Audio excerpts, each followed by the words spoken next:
The Express on St. Charles. The Express straight to the Dome for preseason game number 4. Boy, we are ready for the start of the regular season here in the Big Easy. Welcome back once again. It is number 4, Ravens and Saints getting together, and they'll also see each other down the road. We'll talk about that in the regular season. Time now with our Window World Sideline Report. We check in with Mike Neighbors. Mike? Joel, there's been a lot of Saints standouts since training camp. Brandon Cooks, Kenny Vaccaro come to mind, but we can't forget about those offensive linemen. Left tackle Teron Armstead has had a great camp. He's made that left tackle position from a question mark into a big exclamation point, and for him, what a difference a year makes. He said this time last year, Drew Brees was speaking Chinese. Now they're on the same page, but the biggest difference for him, going toe-to-toe with Junior Gillette each and every day in practice, has really improved him as a left tackle. For more on the Saints, here's John DeShazier. Thanks, Mike. We know the Saints are solid at the first 3 safety spots with Kenny Vaccaro, Jarris Byrd, and Raphael Bush. However, the rookie from Alabama, Vinny Sunseri, seems to have locked in on that number 4 spot. Sunseri leads the Saints in tackles, has an interception in this preseason, also has shown the ability to play in the sub packages, that's nickel and dime, as well as the base defense. We expect to see a lot of that rookie this season, and not just on special teams. Joel? All right, JD, thank you. Well, we were talking about Kenny Vaccaro, who starts at safety and has had a sensational preseason. Nice to know there is depth the way Sunseri has really arrived early in the preseason. It's a luxury that few get to enjoy, especially this early in the season, preseason, to see so many playmakers on that back end. Now it's time now for our Louisiana Cat opening kickoff, as Derek Dimke is going to be kicking it away. There's a spot we haven't talked about, place kicking. Dimke has done nothing to hurt his chances, battling with the veteran Shane Graham. No doubt, Joel, and I think you love the sport of kings. This one might be too close to call even going into this kickoff tonight between Dimke and Shane Graham. Back deep, it is Michael Campanaro waiting for the kick from Dimke. It'll be taken at the goal line. A little lane over to the left side, closes in a hurry, and he's across the 20 out to the 22. So that's where Baltimore is going to have it in the first series of this 4th preseason game. Tyrod Taylor is the starting quarterback tonight. Joe Flacco the night off, just like Drew Brees. And Taylor in his 4th year out of Virginia Tech, a 6th round selection in 2011. He left the Hokies in Blacksburg as their all-time passing leader and also a great athlete. Ran for better than 2,000 yards. Different story, of course, in the NFL. For the first snap of the game for the 22.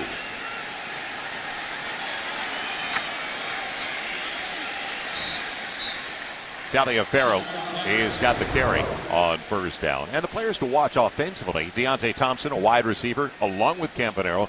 Good battle there for the Baltimore Ravens. And the Ravens players to watch, all brought to you by Valero. Thompson's got 4.23 speed in the 40. Touchdown catch, big one last week against Washington. He's also a kick return guy, Joel. He's had a 108-yard touchdown return off a kick so far this year. It is going to be the same tailback. Taliaferro is going to get a lot of work tonight. A gain of about 2 up to the 29. And our Saint defensive players to watch, all brought to you by Valero. Etabonic, they have been impressed with this 24-year-old. As we found out, Stinch, an interesting background. German mother, an American father, grew up over in Germany for the most part. Pierre Warren also has drawn attention. 2 young guys that have caught the eye of the coaches in a good way. It's going to be important for them to continue on that first positive message that they send to the coaching staff that they want to be a part of this team. Kamar Aiken on a little stop route. Second-year man out of Central Florida, the guy that was on the practice squad last year.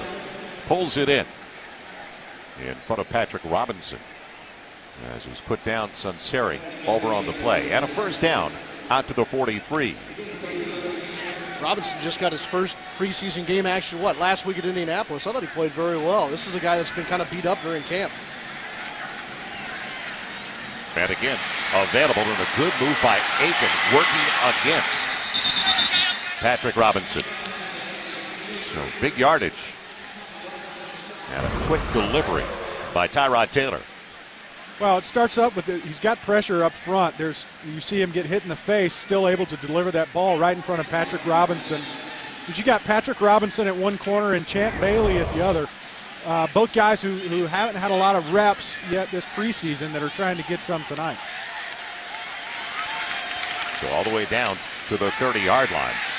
And on the play fake, good deception to the backfield. It's complete. As it's taken in on the nearest side and brought in by Cabanero. Brought down by Bailey. No, Keys brought to you by Murphy Cadillac. Murphy Cadillac, expect the very best. Stinch? Well, first, it's got to stay healthy. You don't want to lose anybody that you can count on during the season tonight. The second is leave your mark. For all the guys that are still battling for a spot, they need to be able to show that they can help this ball club when season starts. And then the last is cut down on penalties. No penalties. It's been a preseason full of them. They're triple what they usually are, but as you get closer to this regular season game, it's going to be important to be able to play clean. Jarris Bird making the stop at another first down. This time it's Taliaferro, their 4th-round pick out of Coastal Carolina. So some reps, even though they're vets, they haven't had a lot of snaps. You're talking about Bailey and Bird in particular, and also Patrick Robinson. Well, it's going to build chemistry. They need to be able to work together, and you'd rather work out some kinks in the preseason than next week when not only does it matter, but it also counts when it comes to wins and losses. What does it say about the injury situation to both of those guys when you have a 12-time Pro Bowler in Bailey playing in the 4th preseason game, and then Jarris Bird, who's your biggest, I guess, probably off-season free agent signing?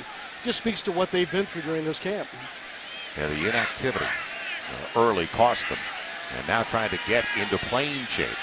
Game speed, too much time, back of the end zone, and overshoots Kamar Aiken.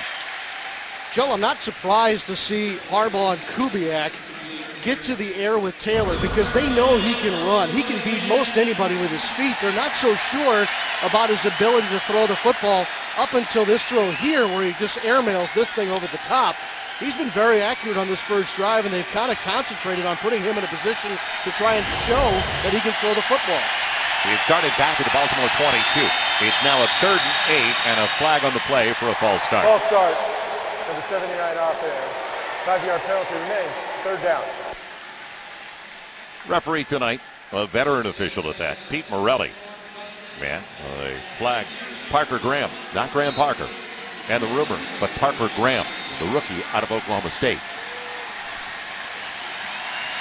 So it takes it back to the 22. Man, it's going to be 3rd, a little more than a dozen, caught at 13. Delay for Taliaferro. Man weaves his way effectively, where it looked like he was going to be dropped in the backfield. Couldn't track him down. It was tantalizing, wasn't it, for Edibali? Because he was right up his back. That's one of the key players that we're watching tonight between Pierre Warren and Edibali. Edibali's lined up at the right end position, and you can see him. He's smoking off the ball, trying to get after the quarterback, and they run that delay draw right underneath him. But exciting atmosphere. You can tell that these guys are playing with a lot of high energy tonight because they know that this is their last chance to make that impression. It is going to be a 36-yard field goal attempt. Justin Tucker, Pro Bowler last year, has it on its way, and it is good. So 3 on the board after a long drive stalls inside the 20. Man, Justin Tucker, the former Texas Longhorn, gives the Ravens an early 3-0 lead. Early 3-0 lead. Well, a new tradition in LSU athletics starting on August 30th right here on CST. It's LSU Game Day Live. It's a new 1-hour pregame show. It airs Saturdays 11 a.m. Central. It all begins with LSU season opener against the Badgers of Wisconsin from NRG Stadium in Houston. Kevin White, Jacob Hester, Gordy Rush, Victor Howell, Emily Dixon. They team up for all of your game day needs. CST, your exclusive regional sports network of LSU athletics. Cadet waiting for the Tucker kick.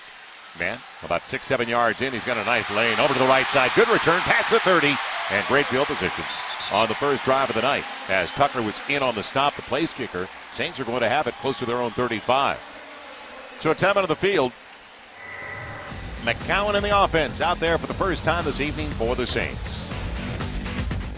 Arrival of a new baby girl, 7 pounds, 7 ounces. And we don't know the name yet. Now, that baby does not look like a few days old or a couple of days old when that picture was taken, and a beautiful shot at that. And John Stinchcomb knows the name of the baby, yet he told me if he tells me, he has to kill me. And it's on first down. Good battle by Cadet across the 40 out to the 42. So happy days for the Breeze, their 4th child. These are good days. She's going to be well taken care of with 3 older brothers. Yeah, really. She's in good hands. She's not going to grow up in a headlock like I did with 3 older brothers. No. And did you hear what Drew said about the delivery of self? He got to, these are his words, he got to take the snap. Wow. What You're about where welcome, laces up? 32nd and 3. McCown with a bullet. Joe Morgan's got it. It's a first down onto the midfield stripe. So these are really good days. You know, you have your 4th child, you're 35, and you've only thrown for 5,000 yards 100 times. Our offensive players to watch, all brought to you by Valero. Brandon Coleman fighting for a job like Nick Toon on this roster at wide receiver. Yeah, you know, we've talked about this position group all throughout the preseason. I think Coleman may still be in the conversation as a young player. And then Nick Toon in his 3rd year, because of guys like Joe Morgan and everything else, even Toon at 88, number 88, I think has got to play well tonight if he gets the chance. Penetration to the backfield. Still a nice move by Kyrie Robinson. First down brought to you by Sunshine Media. It's 1st and 10 now. Make it 2nd and 9. So your backs, Pierre Thomas, Mark Ingram, Kyrie Robinson, Cadet, your return. That's one of the few spots we know that's guaranteed. The running back is set. And they've shown well throughout this preseason. And Stinch, we've talked about it. A real point of emphasis for this squad. I think they've got the right group of running backs to run behind, which seems to be a solid offensive line as well. Well, I think up front, not only do we know what we have at first string, Pro Bowl talent across the board, but really what's been impressive is with Grubbs down and Evans down, there's been some younger players. Number 4 defense, 15-yard penalty, automatic first down. That have stepped up and played well. There's a little face mask right there. You can see gets a hold of it. But when you look at the makeup of this backfield, it's really interesting because Ingram, contract year, healthy. It's just there's a burst about him now, his body language. And then Pierre Thomas, a veteran who's a great receiver out of the backfield. Kyrie Robinson usually turns the corner unless somebody's grabbing the grill like that time with Simon. But it's a nice balance what they complement each other, their skill set. They absolutely do. And I think Mark Ingram has never played with more confidence, and it shows. It's a first down to Joe Morgan. This is a big league throw right here, Joe. Holy smokes. Well, and McCown showed a lot of poise last week when he had to scramble a couple of times to pick up first downs. Well, he gets outside of the pocket as a play design, but to throw on the run right there and find Joe Morgan in traffic, it's a great job. There's some penetration between the center and right guard, but Luke McCown doesn't phase him one bit. He gets outside and still delivers that strike to Joe Morgan. It's a first down. Start at the 35 this drive. First of the night for the Saints with a counter action. And bouncing outside, speaking of Mark Ingram.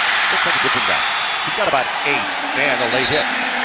He's going to have a first and goal situation now, half the distance. But Mark Ingram, the wheels, everything about him looks different. He seems like he's playing with another gear. After the runner was out of bounds, personal foul, unnecessary roughness, number 36 defense. After this to the goal, automatic first down. This play is designed to get inside, but he bounces it. There's 2 defenders. He's able to stiff arm the corner who's coming up for support, and then he draws the penalty at the end of the play with a late hit. He looks like the guy that was running to a Heisman at Alabama. That's what Mark Ingram appears to be right now. Different one completely. Brandon Cooks in. Sets up. In the slot. Up top of your screen. Wide side of the field. And a little out. It's Joe Morgan. Boy, he's got some touches early, hasn't he? Down to the 3. It'll be second and goal there. Joe Morgan, a definite home run threat, but showing the route running that he's capable of as well. We've seen more from Joe Morgan in these last 3 weeks, and I think it's really speaking to his recovery. He suffered a season-ending injury last year with his knee, and now it's his opportunity to show that he's ready to step up and step into a bigger role, and he's done that with some of the deep balls and also some possession receptions. Second and goal situation at the 3. Pocket collapsing. And at the goal line, easy. Cadet touchdown, Saints.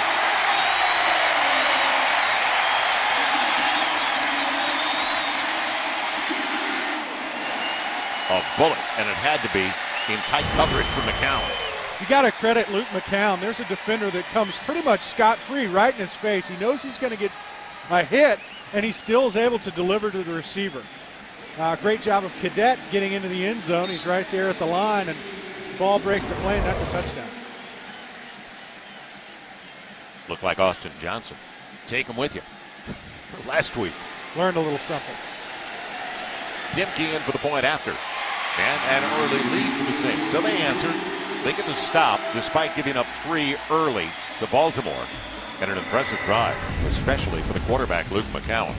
Nice balance on the drive overall, and a 7-3 lead early for the Saints at the Dome. May not be retransmitted, reproduced, rebroadcast, or otherwise distributed or used in any form without the express written consent of the New Orleans Saints, John Stinchcomb, and Cox Sports Television. Rouse's scoring drive, 7 for 65. Just about 4 minutes off the clock, a little more. And how impressive. McCown 4 for 4, 29 yards, and throwing in some tight coverage. He looked sharp to me under duress on a couple of plays and still able to find the open receiver. A great first series for McCown. Campanaro trying to make this team as a wide receiver, brings it about 9 yards out and barely to the 20. Good kick coverage. Baltimore is going to have it for a second time when we come back, down by 4 at their own 20-yard line. 5 yards. Well, tonight's conditions inside-outside the Dome, all brought to you by Rouse's. It is perfect inside. Very comfortable. Outside, that's another story. Potential rain. 30-40% chance. We are very comfortable at the Mercedes-Benz Superdome, and it's good to have you with us for Saints preseason football. On first down, good cutback run, and deep into the secondary. Look out. A sprint for Fitzgerald Toussaint, a rookie from Michigan. Speaking of Toussaint, Alan Toussaint, he should be from New Orleans with that kind of name. Let's face it. But man, did the kid from Michigan look good. Well, it starts up front. There's such a gaping hole right here. Pierre Warren has to make a touchdown play saving tackle because that lane right there is huge. He's able to break into that open field, and if Pierre Warren doesn't make that tackle, it's a touchdown. It was 23. They're finding out about their backups at the tailback spot. First series, we saw the 4th-round pick out of Coastal Carolina, Taliaferro. This young man was not drafted. At 5'10", 205, Brandon Dederick made the stop. And I also want to mention that Terrence Frederick made the stop on special teams, because so often we refer to the bubble guys. Can they contribute on special teams? And that's going to be key. He's definitely on my bubble list. And, unlike an undrafted rookie free agent, he was originally a 7th-round pick for the Steelers. Taylor's got a ton of time, a ton of room, and it throws into double coverage. It should be picked, and it is. The interception for Pierre Warren. Ill-advised throw. So Warren gets it. Saints have it back. And what was Tyrod Taylor thinking? He had a lot of room to run, too. I'm scratching my head on this play on so many different fronts, John. And number one, how far out does he roll here? Still looking for that look. But as you know, the timing-wise, if you're trying to, even on a naked boot like this, how long can you expect your receivers to have space? Saints get it back with a 4-point lead. Good to have you with us for Saints preseason football. We've got a cast of 1,000 here covering the game tonight with good reason. And what a preseason it's been once again, just like last year. The undrafted one out of Tulane, Ryan Griffin. It's 37 of 55. He's hit 67% of his passes. His quarterback rating, 99 plus. 3 touchdowns, over 1 pick. And now it could be the rest of the night. Ryan Griffin at quarterback for the Saints. Cadet is the single. And he's got a yard, maybe 2, and that is it. But a look back, Stinch, on the way this developed. Let me highlight, here's Pierre Warren where he starts off. Watch him throughout this play. It's hard play action sell from the Baltimore Ravens. You can see that he comes up, he drops back into coverage. Receiver's doing a double move on the quarterback. If Pierre Warren doesn't drop back, that's huge space over the top of his head. He's not fooled with the fake, drops back and ends up with an easy interception. It'll be 2nd and 9, swings available. It's Cadet. And goes down with a loss of a yard or 2. Good coverage. The young man, Simon, who picked up the face mask penalty. John Simon, the outside backer, gets the stop there. And we talked about the Ravens' defensive players to watch, all brought to you by Valero, the former K-State Wildcat, and a very good one there, Arthur Brown. And then Dominique Franks, a guy to look at in the secondary as well in his 5th year out of Oklahoma. Franks has a chance to get himself a job here because they're so beat up in their defensive secondary. They have 3 of their top cornerbacks out to injury. And then you mentioned the K-Stater and Brown. He's just in a logjam situation, Joel, because guess who's in front of him on the depth chart? Their first-round choice, C.J. Mosley. I would not be surprised, though, if it's Mosley and Brown as their future starting inside linebackers. Yeah, that's great pocket protection for Ryan Griffin that time. Plenty of time to survey the options. A little too tall even for Robert Meacham, though. Well, he had incredible time. He's able to pump the ball 3 times. And as a quarterback, that clock starts ticking in your head, and you want to get rid of the ball. And he really just had nowhere to go with it and sailed it a little bit over the receiver's head right there. But for Ryan Griffin, he starts moving out of that pocket knowing that the timing of it should already have been expired. Morstead with a beauty over to the near side. Able to Campanaro again, taking it at the 30. Dan Campanaro out across the 35 and bumped out of bounds and forced out on that side by Curtis Lofton.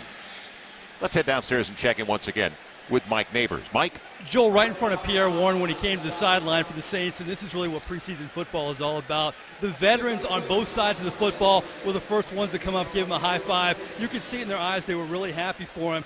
And John Stenchcomb knows this. These guys practiced together for weeks. They know what these young guys who are trying to make the team go through, and they couldn't be happier for him. Back to you guys. Deep team. Yeah, there's a lot of camaraderie. It's a healthy situation. And on 1st and 10 from the 39. It goes out past the 45. About 8 up to the 47. It's Robinson. Brings down Aiken. There is not a harder week in football for these players. Even the ones that make the team. The blood, the sweat, the tears that you put in through preseason, and even with some of the veterans that are going to be released this Saturday, it's tough. For most guys that get cut, obviously it's a dream that ends for you. But even for the guys that make this team, it's hard to see some of the same players that you've gone through this training camp with receive their pink slip, and it's time for them to exit. So it's always hard, and you want to root for a guy like Pierre Warren, who showed up and been such a strong influence as a rookie for this Saints ball club. Yeah, rookie undrafted guy out of Jacksonville State, a native of Deansville, Alabama. And as we talked about it at the top of the telecast, as Taliaferro gets the first down across the midfield stripe. 6 undrafted players made this squad last year, and then 7 with Ryan Griffin being added to the active roster later. Well, there's 10 left. There's 10 left after the cuts on Tuesday. Warren's obviously in that group. Ryan Dixon is going to try and be one of those, I guess, select few that either make this team or a practice squad. And I'll say this, Joel, after this next play, there's a change of the practice squads now in the NFL that's going to have a large impact across the league. Yeah, it's a good change, too, to go from 8 to 10. They stopped the run completely, a loss of a yard, as on top of the situation was Deontay Dawson. Deontay Dawson with the stop. And let's head down to John DeShazer. JD? Yeah, I hear you guys talking about the undrafted rookies. This goes all the way back to Pierre Thomas making this team as an undrafted rookie. The Saints do a great job of identifying guys who aren't drafted who can make their roster. And that's why they were able to get 6 last year. And they're also able to draw in quality guys who don't get drafted by virtue of the fact that they will go by what they see. The coaches always say, we'll go by what we see. Back to you, Joel. All right, John. On a little comeback action. It's complete. And it goes to Deontay Thompson right at the first down marker. He's got it by a yard. Thompson in his 3rd season out of Florida, a guy that wasn't drafted, in fact, by the Baltimore Ravens. But, you know, give Mickey Loomis and his staff, Ryan Pace, who we had up in the booth a couple of weeks ago, credit. And what it tells you also is, as they make the cuts, they're going to be looking at who the Saints cut before they can get them back at the practice squad, because they have been so good at doing this in the past. Right. I think JD brings up a great point. It almost serves as a recruiter for the undrafted rookies. If you're looking for a place to go where you want a fair shake at things and you think you can actually make a ball club, what better place than to go to New Orleans, whose proven track record has showed that they're willing to give a guy a chance. As you see Champ Bailey, he's storming off the field. He's pretty upset about something. But yeah, threw the helmet, didn't he? Shaking his left hand, guys. But you're right. They're going to get a fair shake with the Saints undrafted. That's right. And that's not the case for many ball clubs out there. They're going to go with where they've spent the money. And the Saints have proven they've let draft picks go in choices of some of the unproven, undrafted free agents that are willing to step in and contribute. Taliaferro is going to be short of the first down by a couple. And that is going to be the final snap of an entertaining first 15 minutes of play. So the Saints behind McCowan's first drive. They've traveled 65 yards on only 7 snaps, 3 of those snaps in the hands of Joe Morgan on the touchdown by Cadet. Have a 7-3 lead over Baltimore at the Dome. Check in now with Sean Kelly, who earlier had an opportunity to get together with a very special guest. Joined by Mr. and Mrs. Tom Benson, owner and chairman of the board of the New Orleans Saints and the New Orleans Pelicans. Great to see you back here at the Mercedes-Benz Superdome. You both look fantastic, and I know it's been a very jovial time for Saints fans to have their team back in town. And after the time in West Virginia, how has it been seeing Saints fans back at the facility in Metairie, and then that special high school practice in Mandeville, too? Well, wasn't that great over in Mandeville, and all the fans here back in New Orleans are just great. You know, we loved it in the Greenbrier. It was just, you couldn't ask for a better place to practice. And that, I know our coaches and players really enjoyed being there. They got a lot of work done. Going to make us a better team. That's what counts. That's why we were there. And I think we'll be going back and continue to have a good team. I'd be remiss if I didn't ask the owner of the Pelicans a basketball question or two. And Mr. Benson, Anthony Davis sure has been representing our city and our franchise very well with Team USA.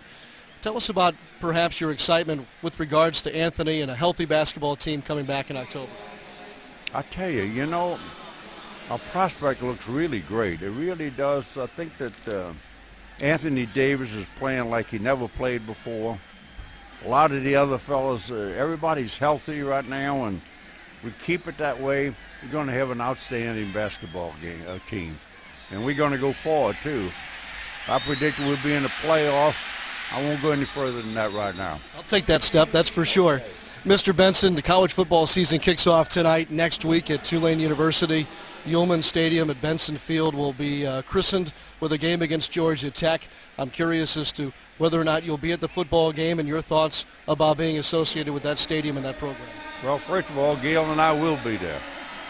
And that because Tulane's very important to this community, so that makes it very important to us. And I think they're building a good football team. We got a good coach, came from the Saints. And that, so we looking forward, we plan on being there, then we're going to leave right after that and go to Atlanta, I believe it is, and that, for our game. Yes, sir.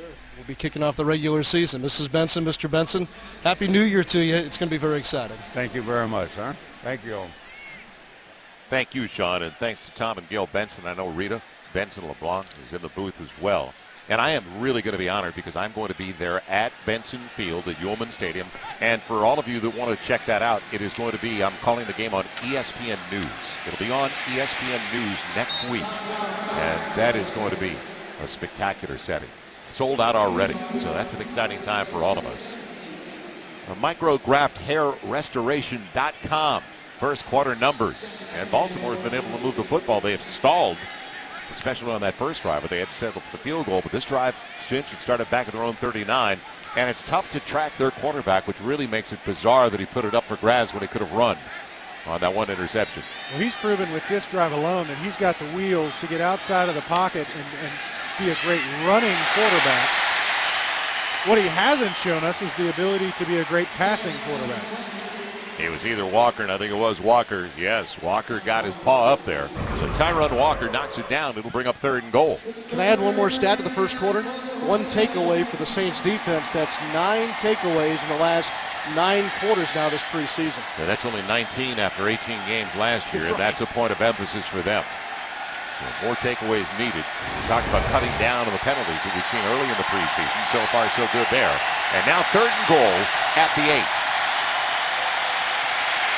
Pressure from the outside, wide open, touchdown Baltimore. Found Deontay Thompson, back of the end zone, uncovered, and a breakdown there. Florida Gators got it, and a lead for the Ravens. 2 rookies, Stinch, seem to get a little confused here in the defensive secondary when you're talking about Stanley Jean-Baptiste, and it appears to be Vinny Sinceri also on this play. Well, there's a little pointing after the play, but in the NFL, there's very little windows that can be that open. I mean, he's got 6 yards between the closest defender, so obviously a breakdown in coverage more than a flaw in technique. Justin Tucker boots it through. And it's a 3-point lead for the Ravens. So Baltimore impressive on that drive, but don't forget about the wheels. Their quarterback created a lot of it. Tyrod Taylor with the Ravens up by 3. There's upstairs John Stinchcomb, Sean Kelly, and Saints fans. The Pelicans have a chance to be very, very good this year. Sean Kelly was just talking to Mr. Benson about how good Anthony Davis looks for Team USA. Well, ticket packages are available now. Here's the number, 504-525-HOOP, okay? 504-525-HOOP. Take my word on it. Last Sunday, I watched Turkey play Serbia on the web. Omer Ashik, the new center for the Pelicans, is going to make a huge difference for this franchise. So get ready, Saints fans. Pelicans are ready to go. And ready to go on the outside on the return of the big one, Charles Hawkins, second-year man out of Southern, on the Saints practice squad. And what a nice feeling for the guy from St. Augustine High School here in New Orleans. Unfortunately, at the tail end of the play, one of the Ravens is down right now. But what a return by a NOLA native. Charles Hawkins showing his speed on the outside. And back on the sideline with the Ravens. What a return by Hawkins, though, to the 37. As we head downstairs and check in with John DeShazer. JD? Hey, thanks, Joe. You'll see Champ Bailey walking around the Saints sideline. He looks fine. Had a little hand problem. It looked like he might have jammed it. Had the trainers working on him, tugging it, trying to get it back in place. But he's walking around. It doesn't seem to be anything serious. Certainly doesn't seem like anything that's going to keep him out of the season opener in Atlanta. Joe? Good news. Really good news. Little play fake for Griffin, ton of time, and wide open down the middle, waiting, he's got it. Robert Meacham on a first down at the 11. Pocket protection, though. Give the offensive line credit. Treywick beaten on the route. Well, Robert Meacham proving he's still got the wheels to go deep, but Ryan Griffin with a play action sets up right in the pocket. Derek DeShazer, Jonathan DeShazer's on the sideline, but great pickup by the running back. Ryan Griffin puts everything he's got into it to get over the top of the safeties to find Meacham. It'll be 1st and 10 at the 11. Josh Hill out of the backfield, so strong side over to the left, but a false start on the near side. It's like almost like an unbalanced line, Stitch, when you put Josh Hill over there. He's a great blocking tight end. That's something that he brings to the table in addition to what Jimmy Graham and Ben Watson can do. He's a nice third tight end for the Saints. Let's head over to Mike Neighbors. Mike? Joel, Sean Payton said he'd like all his receivers to be better blockers, and he singled out Robert Meacham as being a great blocker. Meacham was asked about it. He said, you know what, I don't want to be known as a blocking receiver. I want to do more than that. We saw an example of that right there. Back to you. First penalty of the game on the Saints. Look out. There's Brandon Cooks, and off his fingertips. He was worried about the sideline because he was close, trying to bring it down and also get it down in bounds. And you saw the awkward landing for Robert Meacham as they look at him on the sideline. Coverage over there by Jeremy Miles. Trying to shake some cobwebs out there, it looks like. Yeah, he landed. It was kind of like, almost like it pinched a little bit on his shoulder. Right. Well, that's the way it appeared. It's so hard to judge from up here. But, you know, with Meacham, he makes a great point.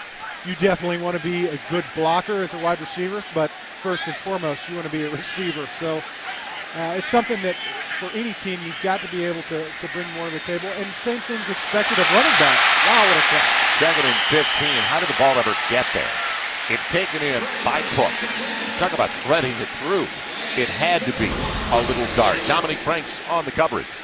Well, you see Cooks lined up right here in the slot. There's going to be a lot of bodies right there. You got two defenders trying to make a play for the ball, and Brandon Cooks with his sure hands brings it in, gets ready for contact, and then it takes the third defender to bring him down. Instead of letting the ball come to him, he reaches out to get it, in front of that defensive back who's closing on his right-hand side. There's a 3-5. That's a gift, and the Saints will take it. And by the way, I don't have to worry about being killed by John Stinchcomb. Encroachment, number 97 defense, 5-yard penalty. Now that, fortunately, Brittany Drew's wife, Brittany has texted us, Drew Brees' wife, and you do have the name now, right? We've been given permission. That's right. Hey, I'm not going to be the guy to spoil the great unveiling of baby girl Brees, but and it is. Now that Brittany has texted us, we're allowed to share with the world that we've added Rylan Judith Nice. Pretty name. You got Balin, Bowen, Callan, now Ryan. Need 4. Corner of the end zone and overshoots Meacham. It's going to be a jump ball. And it got there in a hurry, didn't it? Working against Dominic Franks. Just looking at this replay, this is Ryan Griffin's trying to put the ball in a position for Robert Meacham to make a play, and really it's the only position you can put that ball to give your wide receiver a chance, and it didn't come to fruition for them on that play. It is Dimke, and it's going to be a 23-yard attempt trying to tie things up for the Saints. He was hit his only field goal attempt. Okay. Perfect on that one. So a short one, it'll work just the same. And it's all even at the Dome. Set up, though, by the long ball. 52-yarder to Robert Meacham, and we're tied at 10. Coming up next, Saints tonight, right after the game, live from the Louisiana Cat studio. Breakdown of the game with Paul Crane and Victor Howell. Mike Neighbors going to head to the locker room and bring you interviews with the players. Exclusive one-on-one as well with Drew Brees. So Saints tonight, right after the game, only on CST. So Dimke, part of our Ross's scoring drive. 5 plays covering 58, 52 on that catch by Meacham. A little more than 2 off the clock. And a 23-yard field goal by Derek Dimke ties things up at 10. And welcome back to the Mercedes-Benz Superdome. It'll be Campanaro. About 3-4 yards deep into the end zone. Got the block to the outside. No flag on the play. They're all bottled up open on that side. And he's out to the 25-yard line for the Ravens' 4th possession of the game. Going back to the big pass play, Joel, for Robert Meacham, he's right here at the top of your screen. He's going to do a great what he does is he confuses that cornerback. He gets him to turn his hips, go all the way around, and by the time that safety realizes the deep route that Meacham is running, he's been too far up, and Griffin makes a great pass to go over the top of the safety, and Meacham had already turned the cornerback around. So a great play between the two of them. Toussaint bouncing outside, another big gainer. So the former Michigan Wolverine, who is listed right now 5th on their depth chart at running back, has been impressive, showing the speed to get outside. Well, there's nobody setting the edge right here. You need a player to contain all runs, and right now there's no one there. There's no one home to even force him back into the rest of the defenders on the field. It looked like Ronald Powell, the 5th round pick out of Florida, got pushed inside a little bit. That's right. Making a miss. Toussaint, if he moves again across the midfield stripe, he takes it to the 47. So quickly for the Baltimore 25 in 2 snaps. The Saints 47. He's dropped by Sunseri in the backfield. Looks like this time the edge was set, but almost to the extreme, John. Well, that's Edebali setting the edge, but on the backside, Baltimore Ravens had cut down some of the defenders, creating a big gaping hole on the cutback lane. Taylor out of the edge this time. Down to the comeback route. Is it going to be a completion? It is, and it's a first down. It's taken in by Jeremy Butler, the rookie out of Tennessee Martin. Brian Dixon getting to him in the secondary. And you guys have been talking about it. Boy, out of breath. I don't blame the kid from Boston College, Edebali, trying to chase that quarterback. Let's head over to Mike Neighbors. Mike. You know, guys, his story is unbelievable. From Hamburg, Germany, came over to the United States, the first time he ever played football, and Boston College noticed him, spent a year at a prep school, and the funny thing about his story, his family back in Germany doesn't realize the magnitude of what he's accomplished here. He says, I tell him all the time, you know, making an NFL team is kind of a big deal, and they're still trying to learn it. So that's the story with him right now. Back to you guys. A very big deal. I asked Edebali about, you know, how did they find you? And he said, well, there are no high school sports in Germany. So everything's club. So I played club American football, and then somehow I made the German national American football team. That's a mouthful, and I didn't know Germany had a national team, but that's how he was discovered overseas. Who did they play? Good cutback and big yardage again out of the backfield. This time it's Taliaferro, their 4th round pick out of Coastal Carolina. Sunseri making the stop. Now, this is a team that, don't forget, they finished, and both these teams are going to be better running teams this year. Baltimore, 8-8 last year. They were 30th out of 32 teams in the league on the ground. They don't even have 90 yards a game on average.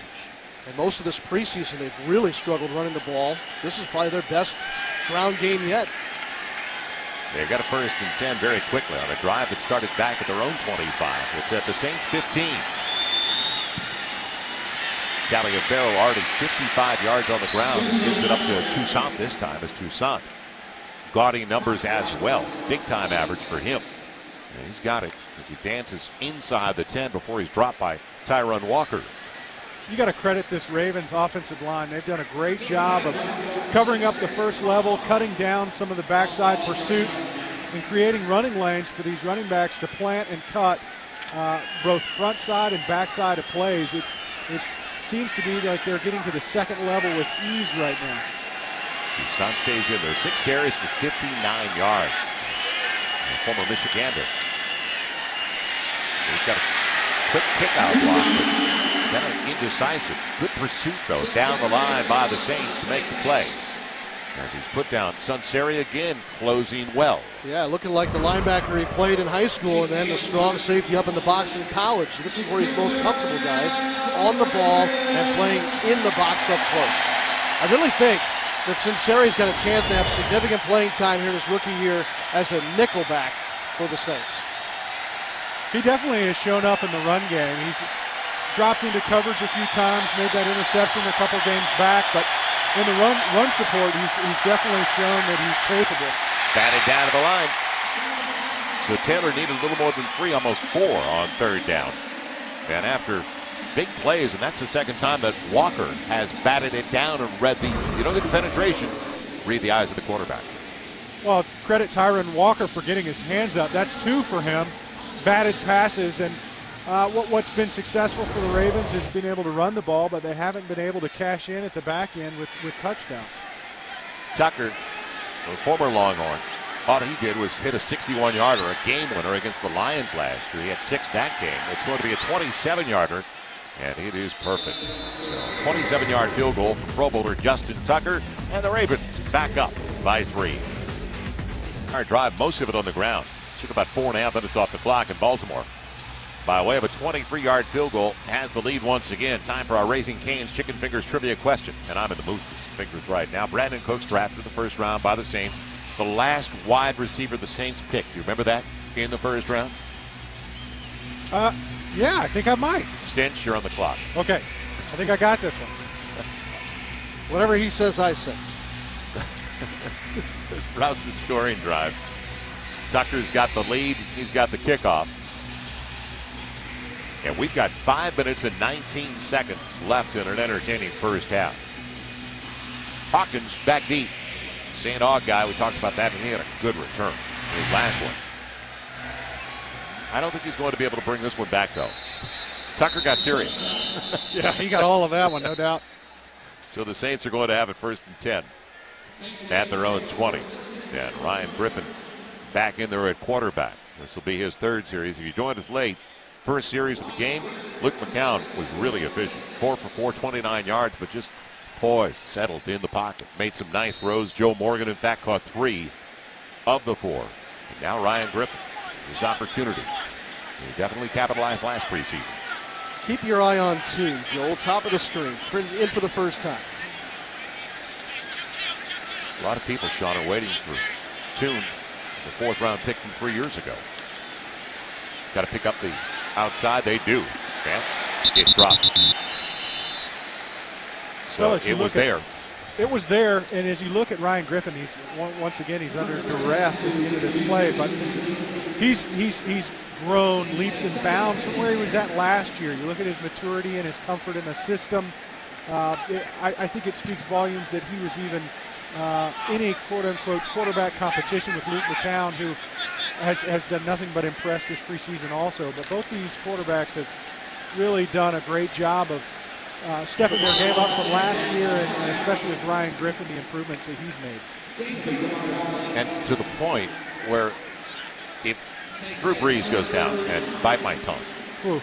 and you need a that's blasphemous and words. You know that you need a quarterback that's got experience, that has reps. And we saw last week with McCown at Indianapolis, his poise in the pocket. When it wasn't there, kind of casually rolled out, took about 10, 12 yards, got a first down with his feet. Didn't force much. He was actually able to run the ball. He had a couple nice rushes. Yes. Griffin hit as he released it. He had the tight end, Josh Hill, available. Didn't see him over the middle. Dragged him. The pressure came from John Simon, who showed up pretty well on film right now for the Baltimore Ravens. And it's going to be 3 and out with a punt for the second time of the first 4 series this evening for the Saints. Well, as much as we've raved about the protection so far, that series was not the best for the big boys up front. There was plenty of pressure in Ryan Griffin where he didn't get a clean pocket to make the throws he needed to. Morstead hit a 50-yarder. This wobbler sends Campanaro up to the 40 to gather it in. A short one by Morstead's standards. Man, great field position. Plus territory coming up with a flag at the end of the play. So we talked about how few flags we've seen against the Saints, only one so far. Seamster in on that coverage. During the return, illegal block in the back, number 49. The receiving team, 10-yard penalty, still first down. They're going to call it on DJ Roberts, the outside backer. Well, Slidell Memorial Hospital. We'll get to that in just a moment. You can see it's right there with Kyle Knox, a guy, a linebacker for the New Orleans Saints who's emerged as not only a great special teams threat and addition for them, but also a guy who, if needed, can step in and play some good linebacker play for him too. You know, with the first cuts, they get rid of Reddick, who's one of the returning, or was until the cuts came, one of the returning team leaders with special teams tackles. That's a role that needs to be replaced, right, Sean? Absolutely. And Knox, and then Joel mentioned Terrence Frederick earlier. He was also in on the play at the end there. He was the near side gunner on that punt formation. But certainly that's a role that is as valuable as anything else when you talk about special teams. A leader who will stick his nose in there and lead the way. Well, and somebody's going to have to pick it up because Reddick not only was involved, he led the Saints in special team stops last year. Right, and Knox is also versatile at a linebacker too. You know, the Saints let go of Victor Butler this week. You know, and it just speaks to the depth of that position and where they feel like they can bring along young guys who can help on special teams and the like. Jernigan rolling off that block to get the tackle.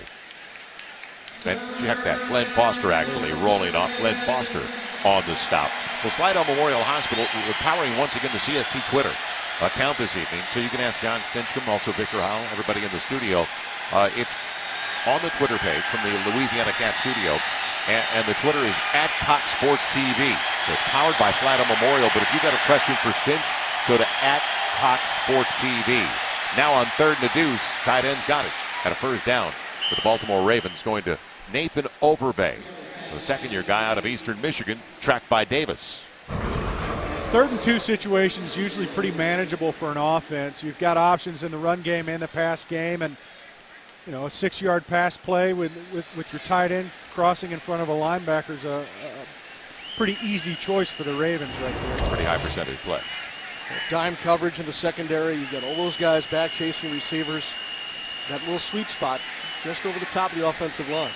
Baltimore now 6 of 8 on their 3rd down tries. And with single coverage, Taylor, he had him for a step, but recovering nicely for the Saints and getting back in time was Brian Dixon, a rookie from Northwest Missouri State, a guy who won a Division II title last year.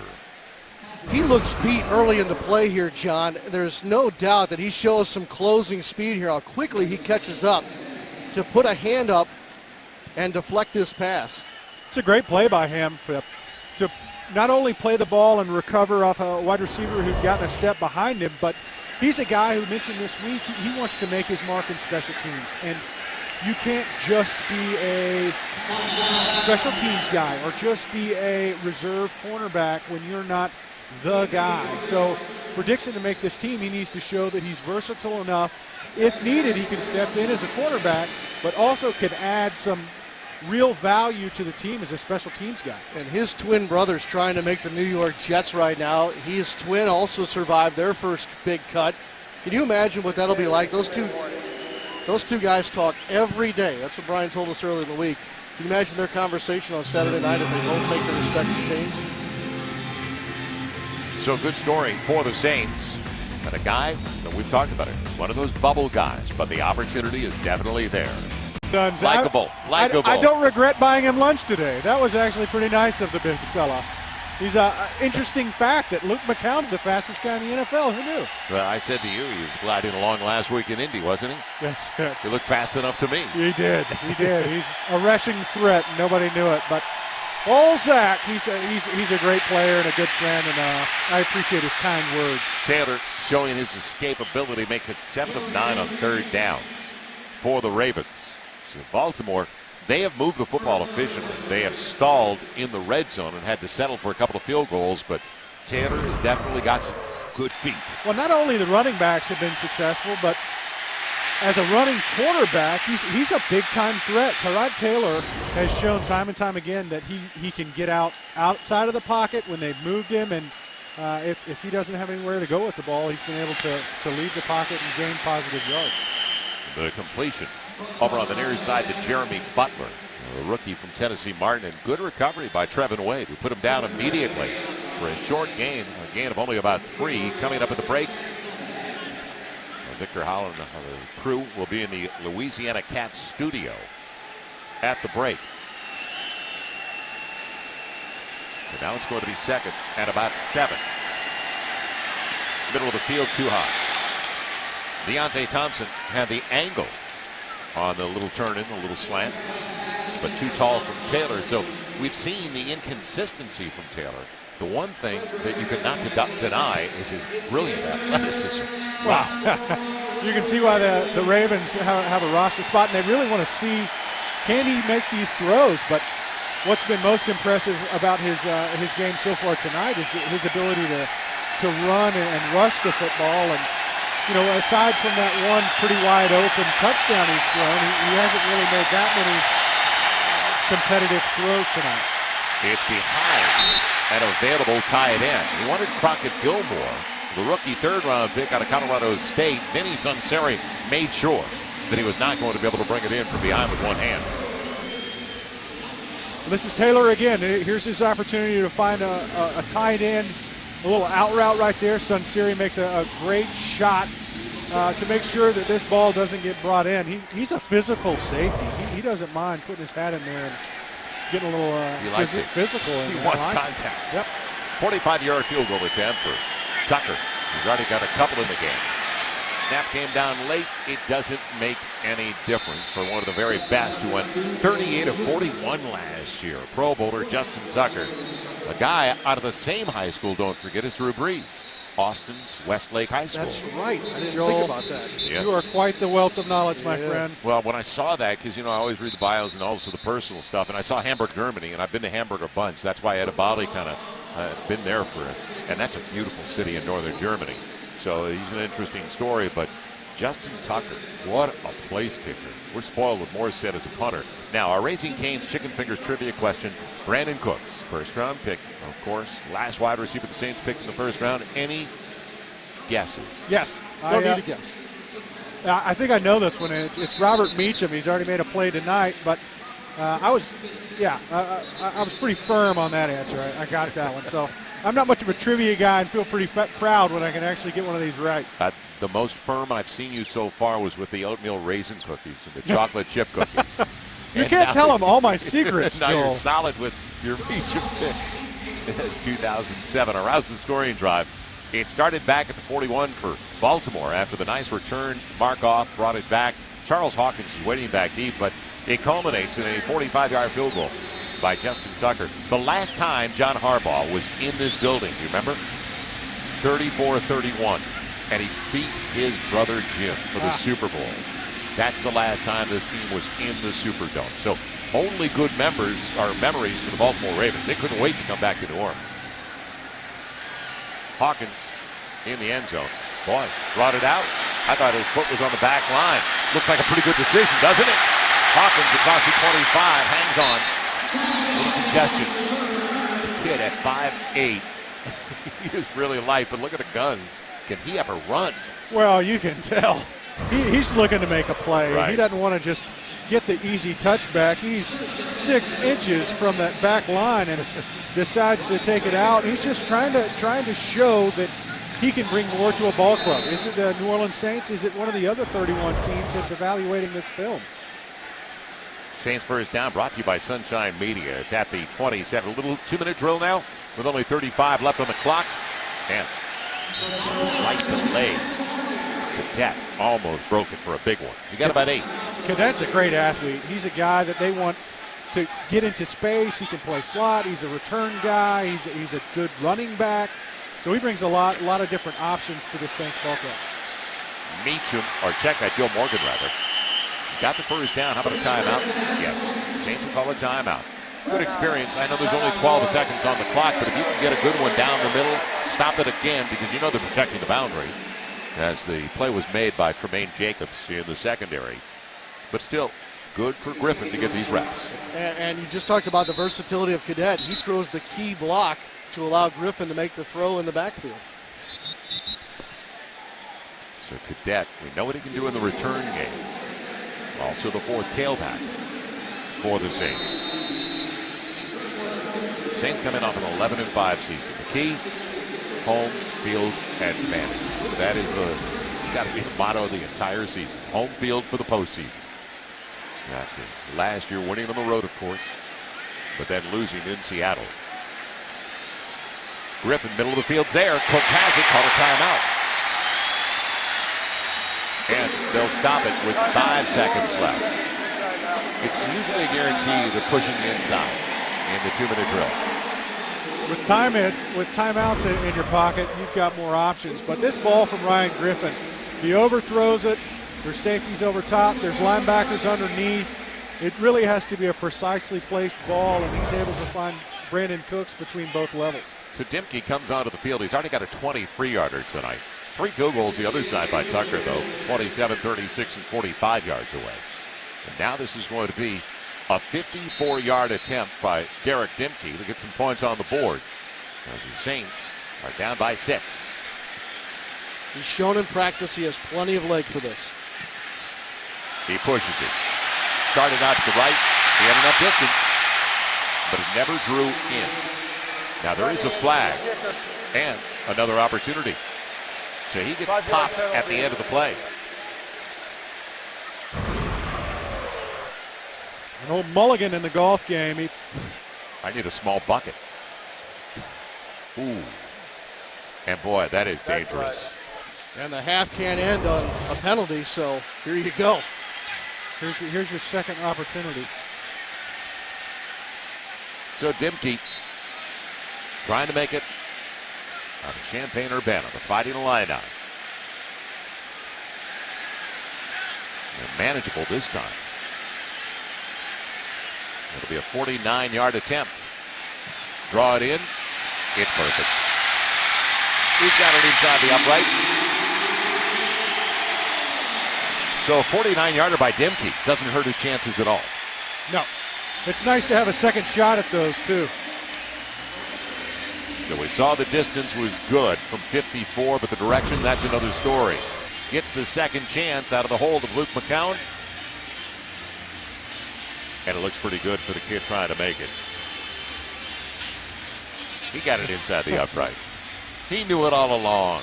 But he rolled his eyes just a little bit, though, at the end. So a good way to go to the locker room for Derek Dimke and the Saints after giving up a ton of yardage.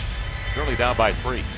It's 16-13 at the break. We'll check in with the Louisiana Cat halftime studio in just a moment with Victor and the entire crew. Stay with us on CST.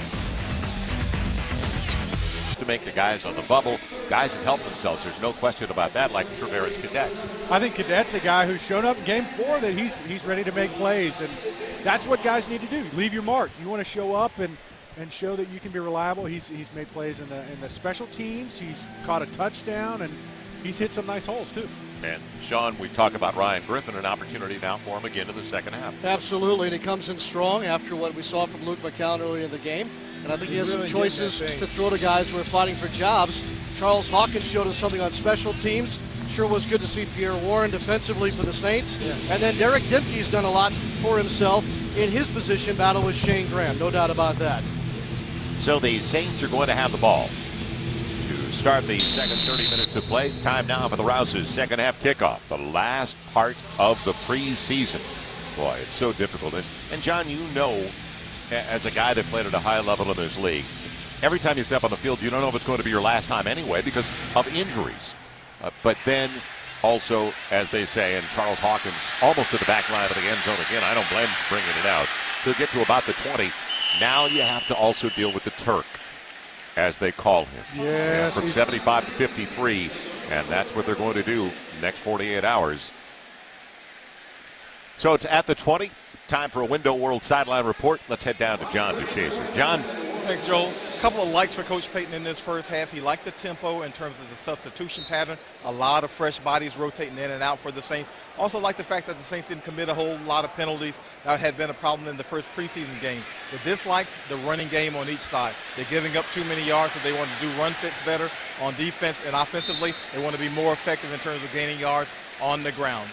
Joel? All right, thank you. And we talked about it. You got to cut back on penalties, and they did a good job. They were fairly clean when it comes to penalties. We talked about Cadet on cue. Cadet on the carry gets about 5, almost 6. It's a great block from Josh Hill at the left tight end there on the way to a gain. Boy, Josh Hill had his moments early in the preseason, didn't he? He's made some nice plays this preseason. You know, as DeShazer brought up, the run game really it stands out to me as the defensive side of the ball. There was a lot of big holes in that run game, and I think statistically it might be a little bit padded that they have a rushing quarterback that can run the ball, but just from their running backs alone, I think there's 120 yards between the two of them. So now third down for Ryan Griffin. We talked about game conditions. You can't replicate it in practice, and here we go. 3rd and 4, deep in your own territory. First drive of the second half, trailing by 3.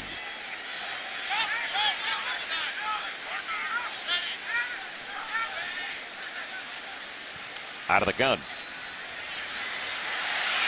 And a resourceful guy. Can he get Cooks? Nope. Cooks gave up a yard, in fact, after he caught the football. So they won't get the first down. Saints now 0 for 4 on their third down tries. Good play in space by Arthur Brown. Young man who had a great college career at Kansas State. We talked about him as one of our players to watch. You know, he's in that mix with C.J. Mosley, their first-round draft choice. Stench, I'm curious with Cooks here, is his placement on the field for that catch, is he not aware of the marker there, or is he taking what the defense gives him? No, it's play call. That's the design as to where he's supposed to receive the ball.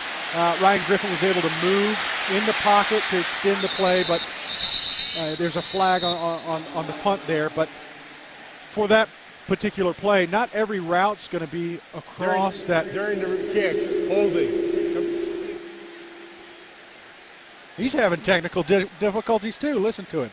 But for Brandon Cooks, if he makes that catch, it's about being able to catch the ball and then add yards after the catch. Not every route's going to be past the yard marker. So Pete Morelli, the referee, trying to get things straight number-wise, the guilty party, as he'll mark it off against the Baltimore Ravens. Derek Strozier, by the way, the reserve tailback, made a nice play in the open field on the Campanaro return. This is the positive from the first half. We didn't have conferences. Nope.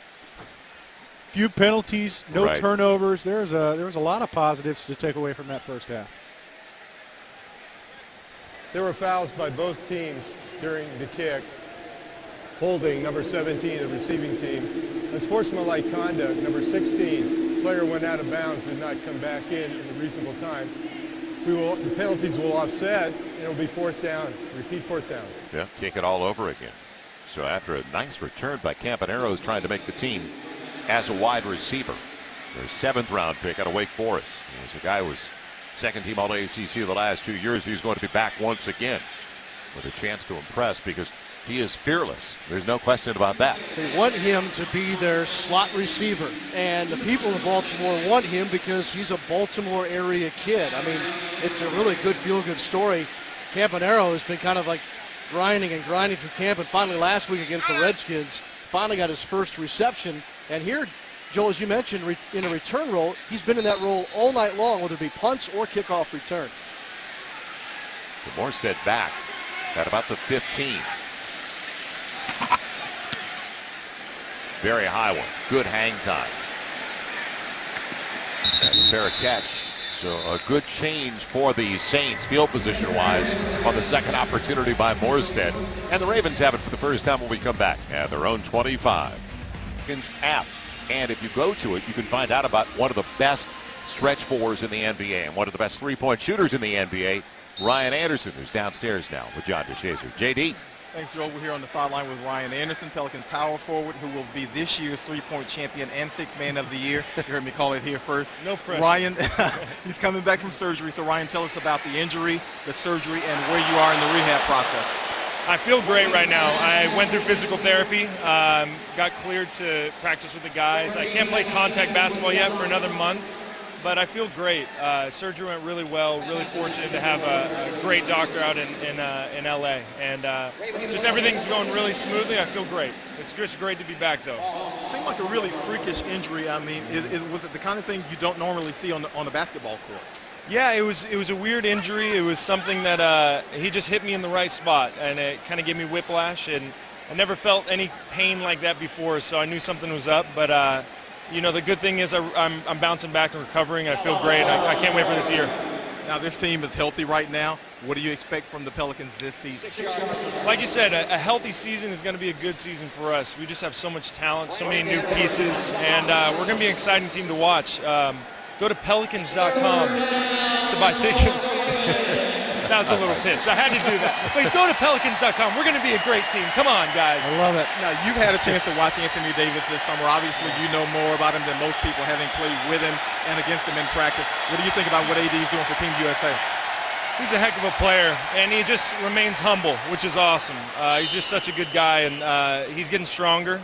And his confidence is just at an all-time high. So he's going to be really exciting to come back and see. And you know, we got to build chemistry with these new guys. So when he comes back, it's going to be a huge bump in excitement for the group. Now, one last thing before you get out of here. You're here with Jeff Withey, one of your favorite guys. Last year, his nickname was Sweet Pea because he was such a sweet guy. Yeah. Have you guys upgraded his nickname to like Green Beans or Lima Beans or something tougher? No, he's still Sweet Pea. He's still a rookie till the first game. So he's Sweet Pea until the first game. We'll figure out something new for him, but it might just remain Sweet Pea. He's a good guy, you know. He deserves that kind of a nickname. It's a good one. Okay, thanks, Ryan. Back to you, Joel. All right, and our Window World sideline report with Ryan Anderson and John DeShazer. And I concur with him. They have got a talented team, a ton of talent. If they're healthy, they are a playoff team this year in the Western Conference, and I'm totally objective. And off the floor, the locker room's a better place with Ryan Anderson. You just witnessed that. I think he works for their marketing department, too. I think he gets two checks. Not only as a player, but he did a nice little sales pitch to get people to go to the website. Keith Wenning is the quarterback now who's taken over our possession chart for the Ravens, and very successful moving the football, as you can see, in the first half, but they had to settle. And they've done this in the preseason. They have averaged 28 points a game, so they have been efficient. It's our home builder, self-encouragement possession chart. This is a great time for the city. I mean, the Saints are ready right now with Drew Brees in this group. And the Pelicans, a lot of people, and I heard it today again on NBA radio on Sirius XM, a lot of people feel like the Pelicans are a breakthrough team of the West. Wenning on the slant. Man, it should be, well, he's got a great spot. Boy, it looked like he was going to be short of the first down, but the linesman came up and gave the wide receiver a super spot. Man, it's Deontay Thompson for the first down in front of Frederick. Sean, you talk about knowing where the sticks are a couple plays ago with Brandon Cooks. Same thing right here with Thompson. Now, this route is designed to get right across the first line marker. And Fredericks is right there to make contact, but it's designed to get just that many yards, and they move the chains for another first down. Well, I challenge that. It's the preseason. In the regular season, I wouldn't, because they may not look at, but just, it's a gamble. You can lose a timeout, but I thought he caught it short of the marker and was pushed back to begin with. That's just live action. So we're going to get a couple of opportunities to look when we come back, but I like the challenge from Sean Payton in a three. When we saw it live, and welcome back to the Superdome, it didn't look like the ball ever got to the 45 where he had to go for the first down. You be the judge on the all-22. The 45-yard line's the first down marker. Frederick right there makes contact as soon as the ball arrives. I think I'm leaning towards your viewpoint on this one, Joel. You didn't like the stoppage in play, though. You were against the stoppage in play. That's, well, you know, hey, let's keep playing this game here. I don't think we need to talk about it this long. So the official is ready to make the call. Pete Morelli. And the video evidence. The receiver is short of the first down. Yes. The ball will be placed at the 44.5-yard line. New Orleans will not lose a challenge. Good challenge by Sean Payton. Let's check in with John DeShazer again. JD? Yeah, guys, last week in Indianapolis, Coach Payton didn't challenge an interception by Keenan Lewis. The officials ruled it an incompletion. Coach Payton said they didn't have a great angle on it, so he figured whatever was called on the field, he didn't challenge. However, this one happened right in front of the Saints bench. They had a great look at it. Obviously, they had some great replays upstairs, and they decided to go with that red flag. So Baltimore is going to go for it. They've been able to move it consistently on the ground, though. Whether it was Taliaferro in there or Toussaint, it's the big back. Taliaferro and the quarterback when he's going to get it on his own. He went across the 45. So the rookie out of Ball State, this is his first series. He's at 6'3", 220 pounds, a sixth-round pick, and a guy who can throw the football. Well, with his quarterback sneak, he's just going to find that A-gap between the right guard and the center, duck his head, and push. Good down block by their right tackle on Tyron Walker, and it's just enough to get that yard and a half that he needed. So first down for the Ravens. A little more than 5.5 gone here in the third in a three-point game. Good penetration to the backfield, but a make-and-miss guy. Toussaint. Can he dance? Boy, he turned a negative run into a positive right there, because Tyron Walker had actually cut the play off. He did a great job of penetrating and turning the running back. There was just a cutback lane that he was able to find, and ends up with a 4-yard gain in what should have been a 0 at best, probably a tackle for a loss. It looked like a yard or two loss. Instead, that's 10 carries for 76 yards for Toussaint. Taliaferro's got 17 for 61. So they have been a very efficient team. That's their point of emphasis, though. Mentioned they were 30th out of 32 teams on the ground last year. Good play fake, and a wide open tight end. Overbay is out there in the flat. First down inside the 40. And they put him down as he's tripped up. Going down at about the 37. It was Stanley Jean-Baptiste on the stop. It's a great play call, Joel, and I'm curious as to your thoughts. How does Gary Kubiak's presence as their offensive coordinator now change the Baltimore Ravens? It's big time. And he was a long time. And remember, when they won Super Bowls in Denver with John Elway, and granted it was John Elway, back-to-back championships, Gary Kubiak was the offensive coordinator. The last 8 years, he has been the head coach of the Houston Texans. So offensively, they were efficient. They had issues overall in the big picture, and that's why he's no longer there, and especially after what it just imploded last year to the point they went 2-14. Overbay again brought down by Kyle Knox, but nice play fakes, by the way, by the rook at the quarterback spot too. You can see it's just an under route. It's great play action, crossing up the defense, and that's Knox being able to read and adjust and make that tackle, because there's a lot of green space right there. Second and a couple. Taliaferro short of the first down. But back to your point, Gary Kubiak, and there you see him in his first year as the offensive coordinator for John Harbaugh. They struggled. Baltimore was just awful on the offensive side of the ball last year. They couldn't run the ball, and that's with a talented running back who's not playing tonight, who's going to miss the first 2 games of the season and should have missed more. Baltimore's 30th on the ground last year, 29th overall. And in scoring, 25th. That's just 20 points a game. Kubiak is only going to help them. That's a big pickup for them. You think about what Rob Ryan did for the New Orleans Saints defense. I think that's similar in nature. Kubiak is a coach that has proven pedigree for an offense and what he brings to the table. That's a good comparison. Saints. Big pickup for them. Yeah, real good comparison. Baptiste again. Jean-Baptiste in the secondary had to make the stop. So again, Baltimore is moving the chains. They're up by 3. This is what Harbaugh loves to do. He loves to take a lead in the second half and then just try and just crush the clock with a running game, which they've done here in the third so far. Well, they've got Joe Flacco as your starting quarterback, and we haven't talked about Flacco much tonight, but there is an alley over to the left side for Toussaint. Holding, though. No wonder he had such a big lane to run through. Does help. Sometimes you grab a guy, it opens up a big hole, but really the Ravens have been very successful in their run game. You watch this left tackle right here. He's matched up with Edabali, one of our players to watch this game. Edabali sets the point. And I'll be real honest.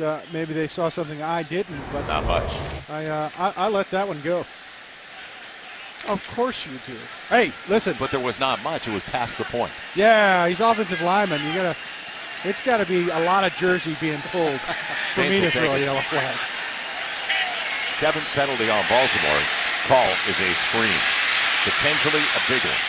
Yeah, good recovery by the Saints. Still 9 down to the 21 of the catch by Toussaint. Well, let's go to our Slidell Memorial Hospital, powering our CST Twitter tonight. Ask John Stinchcomb, the most underrated rookie the Saints have right now. Underrated. You know who's probably a great one to go with is Sean with this one. What do you got for that, Sean? Well, the guy, more of them. Maybe the guy that you just talked about, Kasim Edabali. I just think that he's one of these undrafted rookies that's going to be on the list that Mickey Loomis and Sean Payton have assembled over the years. Weaving his way effectively, Taliaferro. Boy, he slid through a little crease and made the most of it. Maximized that opportunity down to the 14. So you like Edabali. And JD, who have your thoughts on the most underrated rookie right now? Well, my guy I'm going to go with is going to be safety Pierre Warren. We saw him get an interception earlier, and I think he's kind of moved up in the rotation, maybe because some of his play. He was a standout early in training camp, but also Marcus Ball's been injured the last couple of weeks, so that's given him a lot of reps that he otherwise might not have gotten. I'll give JD credit. He's been on Warren since almost the first week, Joe. Well, you know what's tough is guys like Ball that have not been able to get out on the field because of injuries, and Ball looked good early in the preseason. On 3rd down, it's deflected again at the line. Was it Walker again? That would be his 3rd. 3 batted passes for Walker. I'm going to throw a name out there, and he's a draft pick, but Sunseri has shown up every game that he's been out there. So I don't know where you rate him and whether it's under where you got him, but he's been impressive to me. Well, if you use the perspective of are you getting more or less than you thought you would out of him, I think that you'd have to lean more toward you're getting more than maybe you thought with that pick. It's going to be a 32-yard attempt. And Tucker has another. So 4 for 4. Not exactly a shot from Justin Tucker, a keeper for the Baltimore Ravens, who puts him up by 6. Drive by the Baltimore Ravens took 8.5 off the clock. Well, a new season of CST tonight. It premieres this Saturday, so tune in as we break it all down. The first weekend of college football, find out how LSU fared against the University of Wisconsin. Plus, we'll also get you ready for the NFL regular season. Every Saturday night, 10 o'clock Central, right here on the CST Network, the Louisiana Cat Studio. So the Saints ready to get it for the second time in the second half. 3 and out with punt for their first possession. In fact, 3 out of the last 5 times they've had it, it has been 3 and out without a first down. And Hawkins does not want that, and I don't blame him. So let's see what Ryan Griffin and the Saints offense can do on an absolutely magnificent night in the Crescent City. Stay with us at the Dome. Sean Payton earlier about undrafted players making this roster. I would say there's a handful of guys that are how they perform tonight, along with the sum total of what they've done in the previous games and in practice, will go towards making this team or possibly making the practice squad. We really try as best we can to eliminate, how we acquired the player once they're on campus. And if you look at, we just had a number of players that have made our squad that may not have been drafted, that were free agents, and shoot, Kyrie wasn't only a free agent, he was a free agent tryout that We debated whether we were going to bring back to training camp last year, and fortunately for us, we did, because we ended up, we think, with a real good football player. And that's what I like about the Saints, and you talked about it. A lot of teams go with the dollars and the investment in a draft choice. And remember, Pierre Thomas was taken over a 4th-round pick that year, 8 years ago, when he made the squad. That's the entire running back core, with the exception of Mark Ingram, has been found that way. Here's what's impressive to me when you look at it is each year they're able to find guys that everybody else has looked past and looked beyond to find folks to fill their roster. And the New Orleans Saints, year in and year out, can do that. I think another point that Coach Payton hit on was guys can't make or not make the team off this game. It's a part of the picture, but what they can do is help flesh out that picture and confirm whether or not what they've seen in practice so far is something that they can count on and build from, or is it something that just confirms the fact that they're not ready to help out this team. Want to get back to that thought, but first, our Home Builders Self-Insurance Fund possession drive for the Saints. As the first down here is brought to you by Sunshine Media. We'll get to the possession chart in just a moment. Trying to get a little momentum down. I'm talking about as Cadet is tripped up, going for about 2 to the 40. But here's the first half possession chart. And the Saints have not moved it regularly tonight. In fact, the Saints in total plays 58 to 23 before this drive.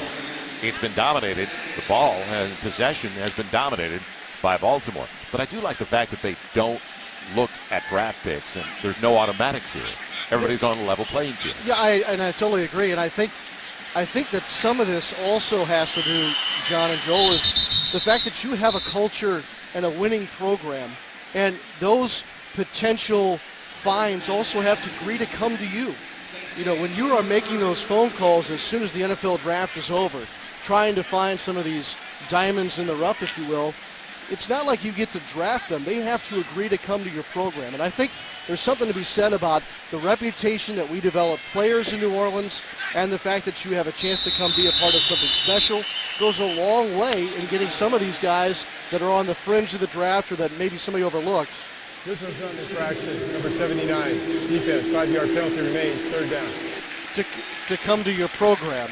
And so I don't think we're going to see 6 or 7 in this year's class. I'll be a little surprised, but there'll be a couple. Expect the unexpected, basically. Nobody thought there'd be 6 last year, and then 7 with Griffin. You're right, but the potential is there. Meacham in motion on 3rd, trying to convert their first 3rd down tonight. Not many snaps for the Saints, though. So it's going to be tough when you talk about grading the offense, because they haven't been on the field that long. Griffin, pocket extended, and wide of a wide-open Brandon Cooks.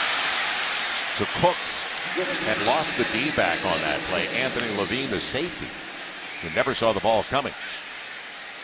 Well, this is one of the first plays in a while. We look at the drive chart. It hasn't been real pretty for this offense, but Griffin actually has time to set up and make the throw that he wants. It's just too far out in front of Brandon Cooks, and he can't reel it in. Campanaro waiting for the punt from Thomas Morstead. Goodwin, hang time was perfect last time. Took away the return game. Very high one. Campanaro takes it in cleanly. Back at the Baltimore, 19 near the 20-yard line.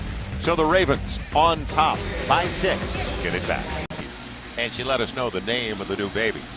What a week for the Breeze family. And we're happy for him. And you see the picture at the hospital, but the amazing picture a couple of days later, look at the baby. And Drew is taking a selfie with his daughter, Rylan Judith Breeze. That's wild. How alert is that baby? I was teasing Brittany, saying that I think they're already starting with the Advocare products. He's the national spokesman. It must be in the bottle already. 1st and 10 from the 20 for Baltimore. It's Toussaint, one of the few times they've trapped him and stacked him right there at the line. No gain, basically, on the carry.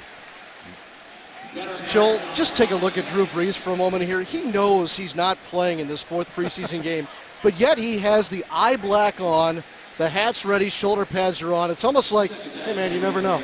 You never know. Maybe I get one here. Do you know when two hours before the game, you know what he was doing? And you saw him in the tunnel. He was signing jerseys for people, signing hats. He is just a great team guy and a great guy for this city. Go downstairs in just a minute. The deep ball, and Campanaro adjusted nicely. Look back at his quarterback as we check in with Mike Neighbors. Mike?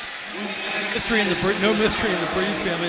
They knew they were going to have a little girl, and I talked to Drew in Indianapolis before the birth of their brand new daughter, and I asked him, how is that going to change the dynamic? Of course, they have 3 rambunctious boys in their house, and he told me, you know what, I know she will. You have 3 wild guys running around.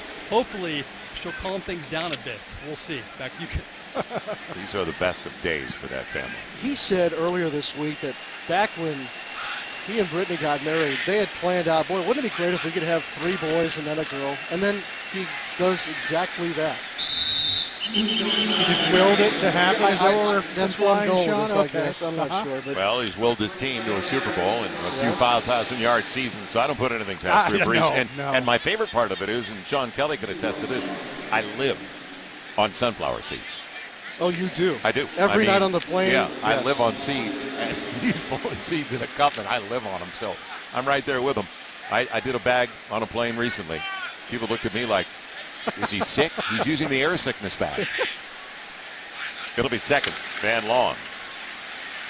And on a slight delay, it's down to about the 35 with Toussaint once again. I'm ready to say Alan Toussaint, a legend in the city, of course, but that's Fitzgerald Toussaint. What a great name. Fitzgerald Toussaint, the rookie from Michigan. It's very southern, very regal, isn't it? Yeah. Great name. We haven't talked a whole lot about winning. The quarterback in now for Baltimore, Joel. It's pretty clear on the Ravens depth chart. Joe Flacco, number 1. Taylor's next at number 2. But the word out of Baltimore right now with regard to winning is they like him enough that they're hoping they can stash him on their practice squad here for the regular season. Now that's the end of the third quarter. And we've been talking about Brittany and Drew Brees and the new arrival to their family. What we haven't talked about, and we'll get into a little bit more, and everybody here in New Orleans knows what a leader he is for this organization. Into the third, Rouse has scored 19-13 Baltimore.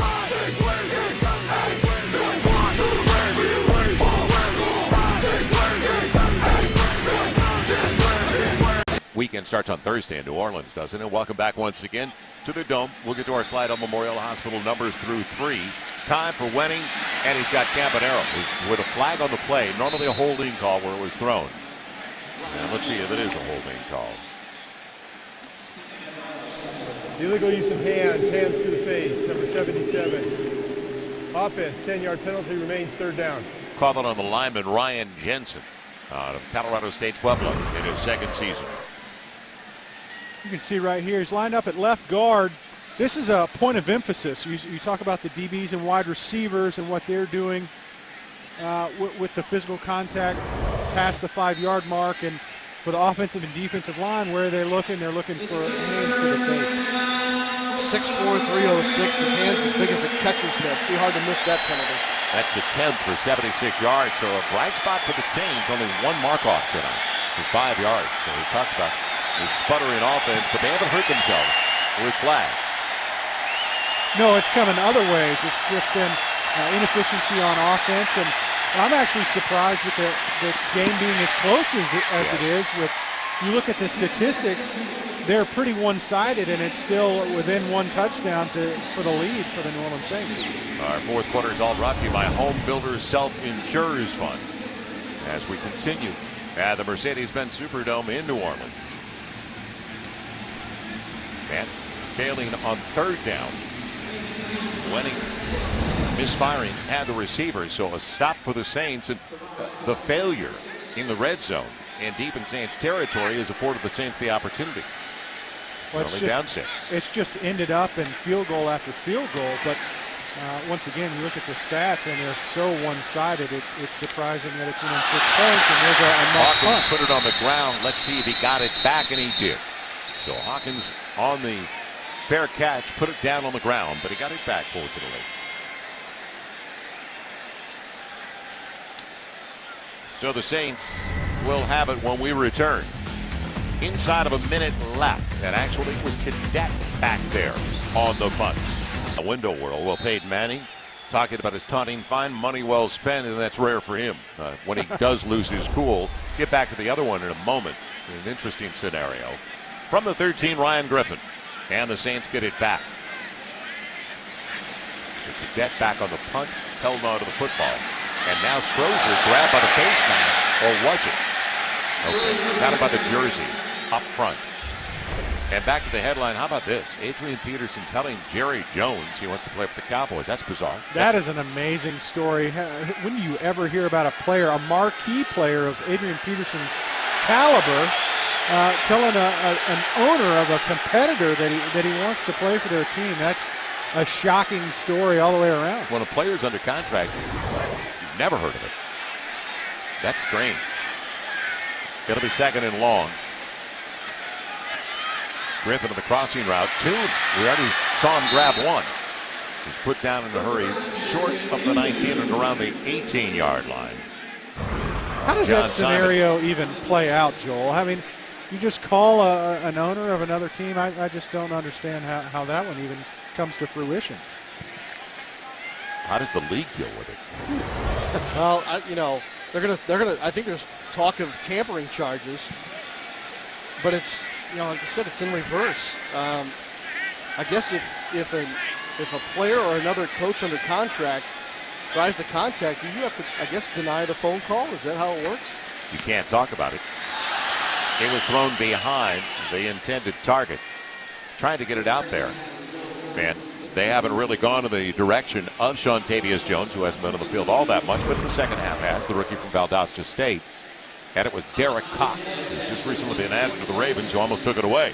Well, it looks like another 3 and out for the Saints offense. A frustrating series again that ends up in a Thomas Morstead opportunity to punt it. Great thing is that Thomas Morstead is proven once again why he's one of the best punters in this league with his direction, location, height. Drills another one right there at the sidelines. But from an offensive perspective, they've been unable to get anything going since the first series with Luke McCown. This Saturday, and it's a family-friendly 5K event. It's almost sold out, so act on this now. Run starts in Champion Square, follows a downtown route. Runners finish in the 50-yard line right here at the Dome. On first down, running game still working for Baltimore. So it's going to be a lot of fun. The proceeds from the event benefit the New Orleans Recreation Development Commission, the Louisiana Children's Museum. So get involved. It's all sponsored. The tailgate party by Bud Light, at least. So it's a Play 60 fun run for kids. A week from Saturday, it's a good 5K event. You said it ends in the middle of the field? Yes. That's a pretty cool deal. It'll be second, a little less than 4. They converge. Good penetration to the backfield. Only a yard. And now a third down coming up. If you're watching this game at home and saying to yourself, boy, the play calling looks awfully vanilla. You're right, it is. Yes, it should Let's not forget that these two teams will meet right here in this building on Monday Night Football in November. Yeah, they're not going to show each other anything. Nope. And Drew Brees and Joe Flacco have not been on the field tonight. So they'll go every step of the way. On that Monday night you're talking about, November 24th. Little turn in route, good hands. And he was held up as well. It's taken in. And it's a tall receiver, Kamar Aiken at 6'2", almost 6'3". But it looked like a hold before the grab. Working against Frederick. Holding, number 37, defense. Penalties declined. The result of the play is the first down. Sean, there's no doubt that they're running vanilla system here, offense and defense. But that's also a great way to truly vet some of these players. It's nothing tricky. It's nothing about the scheme. It's more about can you play. And there's no better way to assess talent than with your base system. On the play fake. Van looking to go deep. Good push-off by the wide receiver, and a flag, and what a grab, but he used 2 hands on the push-off, and that's Jeremy Butler, the rookie out of Tennessee Martin. 2 hands in the back, and let's see if it is offensive interference. Pass interference, number 17, offense. 10-yard penalty remains, first down. Not exactly Southern. No, good call, Joe. Not exactly. That's a great point that you made also, John, about evaluating talent and looking at film. And here's what the coaches look at all the time: is this all 22? And you can evaluate away here on this play. Well, first, I think Keontae Dawson does a great job of putting pressure, but late in the play, it's pretty obvious when you throw the cornerback out of the way to come underneath. That's an easy call to make. They have been tightening the reins with some of the hand contact down the field, but I don't think it matters what year it is. That's a pretty easy one to call. 4.5 minutes gone by in the fourth. Penetration to the backfield. But still, Toussaint gets away for better than 10. And it looked like it was going to be. Edibali has been there. There's no question. He's firing off the ball. But he's losing him on the arm tackle.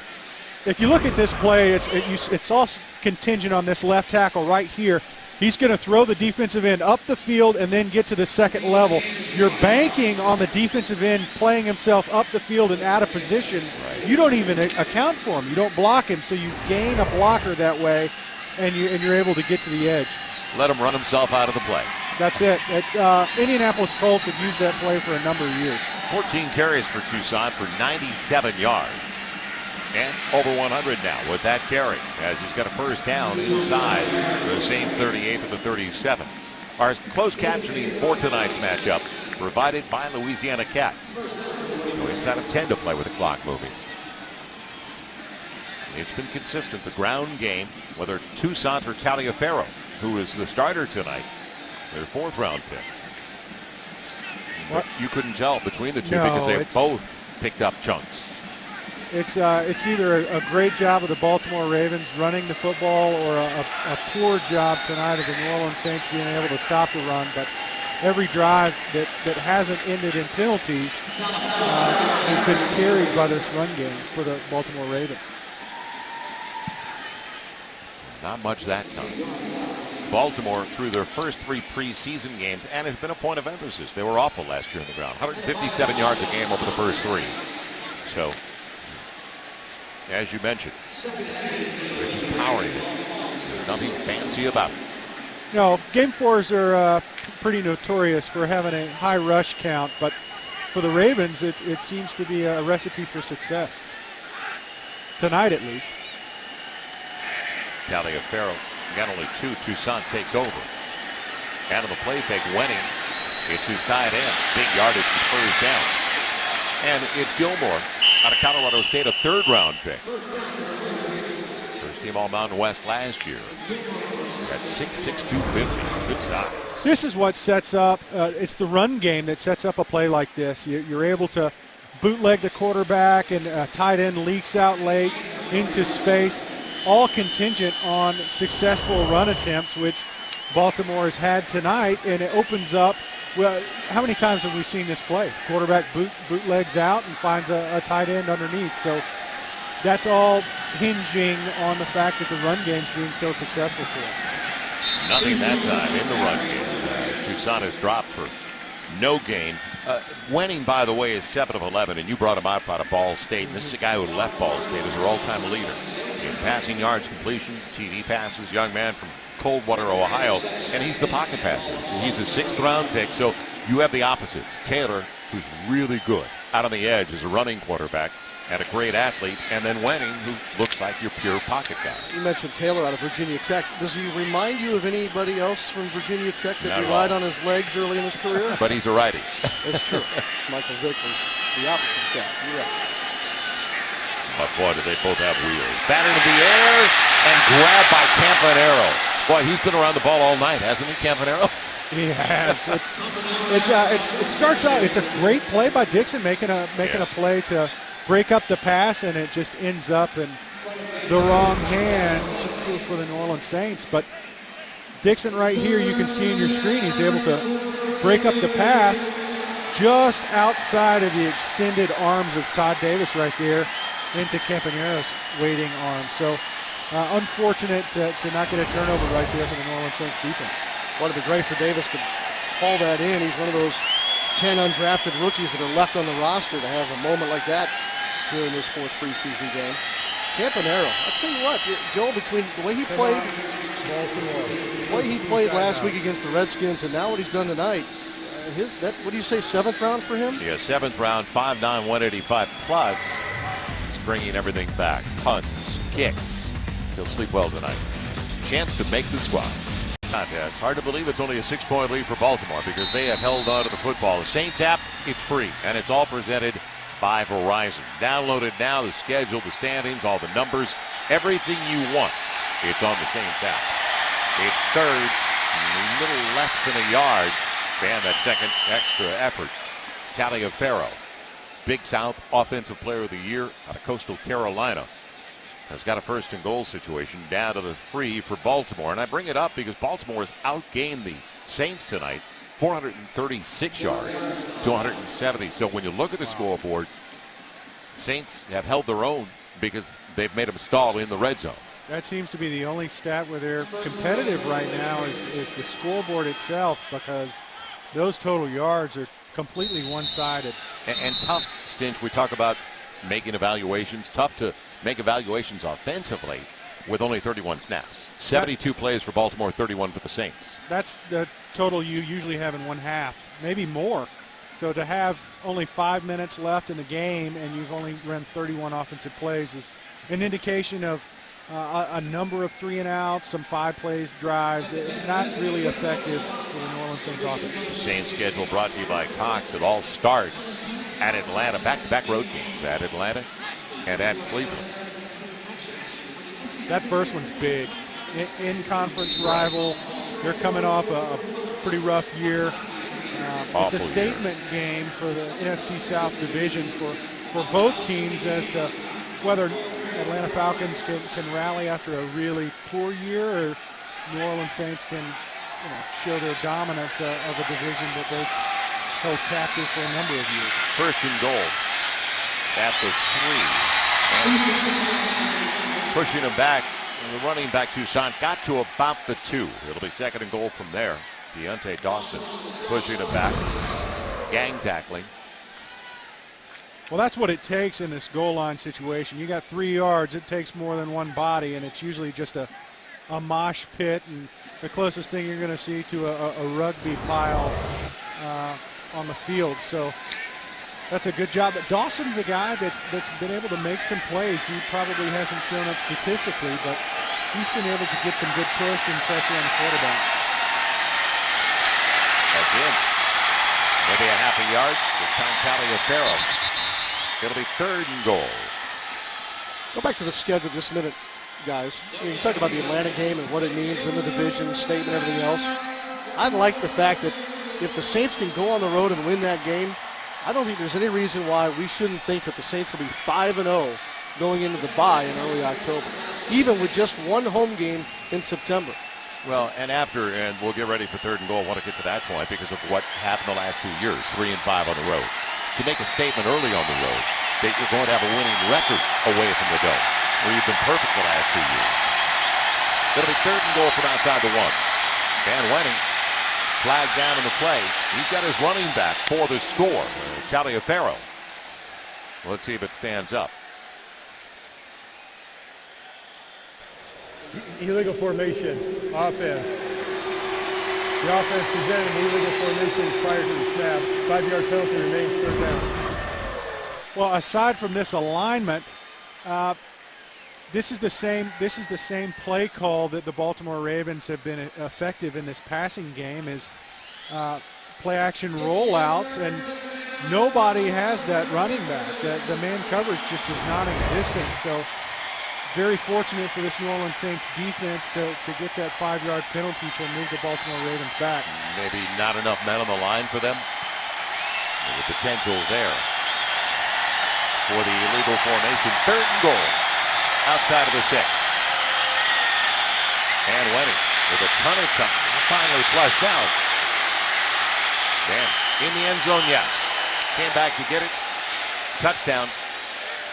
And it's their wideout, Kamar Aiken, who's had plenty of touches tonight. Well, the Ravens bench is going nuts here. They were wanting a roughing the passer penalty on this. I couldn't give it to him. I think Tyron Walker's well-timed. Boy, he took a heck of a shot, but does he get 2 feet down? Yeah, this is going to be interesting. They review every scoring play. Looks like he got it in. Boy, that's a heck of a catch, and Great job by Aiken to get 2 feet down in the corner of the end zone or so. But it looks out of bounds to me, Sean. Maybe not. Yeah. Yeah, they're going to review it. That second angle set me in my place pretty quick there. Oh, it's so good to be able to see 3 different camera angles. Nice job by the guys on the camera work. By the way, our director, Gary Kirby, and his lovely wife celebrating their wedding anniversary with us tonight. Congratulations to the Kirbys. That is sensational. Yeah, we would never know because he's the quietest director Yes, he is. in the NFL and in the NBA. So congratulations to Gary and Brenda, our producer, Bob Steinfeld, with our cast of 8,000 people here helping us on CST tonight. This is the look I saw. All right, fair? No excuses, Sean. I'm going to show you the look I saw Is he later. moonwalking? Boy, it does look good from that angle, but thank goodness for modern technology, we've got more than one. Well, here's a better angle maybe. This is the official's angle, right at the goal line. If you could just ask that Guy to official to move. get out of the way. Well, you can't tell anything. No. He's blocking us the whole time. The nerve. My official stance is that he did not score, and that left foot was out of bounds. I agree with you completely. Still, a field goal makes it a 2-score game. Well, let's take one more look at it. He has time in the pocket. He ends up flushing out, trying to create. This is the angle from my usual seat here at the Mercedes-Benz Superdome. With binoculars. Yes. But usually the binoculars are up.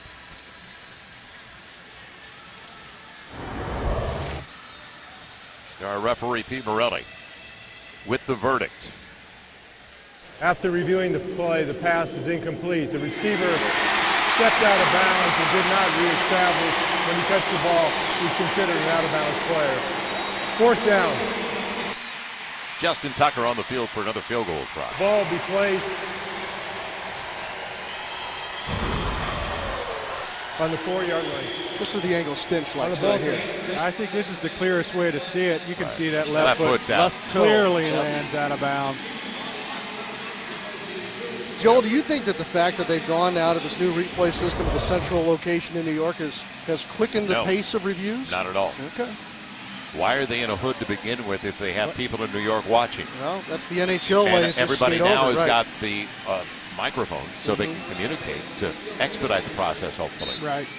You think if you're going to call back to home base in New York, then just let them make the call, and we'll rely on their 50 viewpoints to get their look right. It's a 24-yard attempt to make it a 2-score game, and Tucker does exactly that.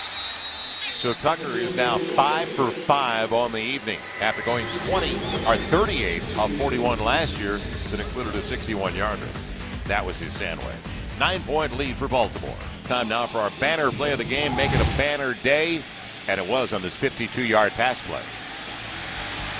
Robert Meacham going deep, gets behind the safety, crossed up the cornerback. Ryan Griffin puts it in a place where he can make a play. Big time catch for Robert Meacham, who is also the answer to our trivia question. So important night for him, obviously. First round pick in 2007. Last wide receiver taken in the first round by the Saints until it was Brandon Cooks this year. And a young man with such a good future.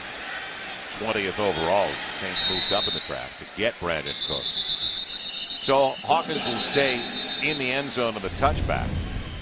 And now by position. 75's got to get down to 53. Well, there's not going to be 9 wide receivers, Stinch. We know that. No, and there's not going to be 13 offensive linemen. There's adjustments to be made.